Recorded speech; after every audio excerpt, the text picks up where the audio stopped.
அனைவருக்கும் வணக்கம். இன்னைக்கு நமக்கு உணவு கொடுக்குறங்கிற பெருமாள் வசந்தா அவங்களோட பொண்ணு அமராவதிக்கு இன்னைக்கு பிறந்த நாள். அதை முன்னிட்டு அந்த பொண்ணு நமக்காக உணவு கொடுத்துருக்காங்க. இப்போ குழந்தை அமராவதி அவர்களுக்கு நமது பாசம் அறக்கட்டளை பாசமுதலம் சார்பாக இனிய பிறந்த நாள் நல்வாழ்த்துக்கள்.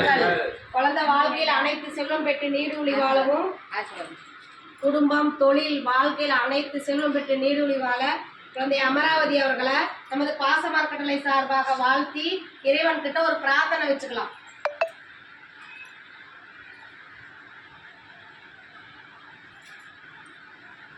திரு அமராவதி அவர்களுக்கு நமது பாசம் அறக்கட்டளை சார்பாக மீண்டும் ஒரு முறை இனிய பிறந்த நாள் நல்வாழ்த்துக்கள்.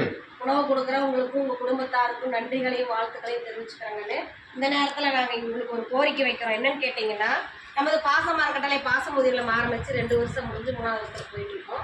இப்போ நிறைய பேர் நீங்கள் வந்து கேட்கறதுனால இட வசதி பத்தாதனால சொந்தமாக இடம் வாங்கி கட்டடம் அமைக்கலாம்னு இருக்கும். உங்களால் முடிஞ்ச உதவி நீங்கள் செஞ்சு கொடுக்கலாம். நீங்கள் மட்டும் இல்லாத உறவினர்கள் நண்பர்கள் நீங்கள் ஒர்க் போனீங்கன்னா அந்த இடத்துல சொல்லலாம். இல்லை சுயதொழில் செஞ்சால் வர்ற வாடிக்கையாளர்கிட்ட இந்த மாதிரி ஒரு முதியோர் இருக்குது, அவங்க சொந்தமாக ஒரு கட்டடம் அமைக்க போகிறாங்க, நமக்கு முடிஞ்ச உதவி செய்யலாம்னு சொல்லி நீங்களே எங்கள் முதியோர்களை வெளியே கொண்டு சென்று எங்களுக்கு கூடிய வரையில் ஒரு சொந்த கட்டடம் அமைக்க உங்களால் முடிஞ்ச உதவி செஞ்சு தருமாறு எங்கள் பெரியவங்க சார்பாக கேட்டுக்கிறோம். உணவு கொடுக்குறவங்களுக்கு மீண்டும் ஒரு முறை நன்றிகளையும் வாழ்த்துக்களையும் தெரிவிச்சுக்கிறோம். வாழ்க.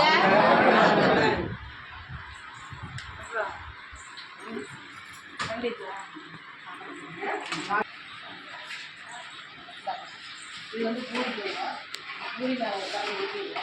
இது சாம்பார் இட்லி எல்லாம் ஒரு கண்டு மட்டும் இருக்குல்ல, சாம்பார் யூஸ் பண்ணி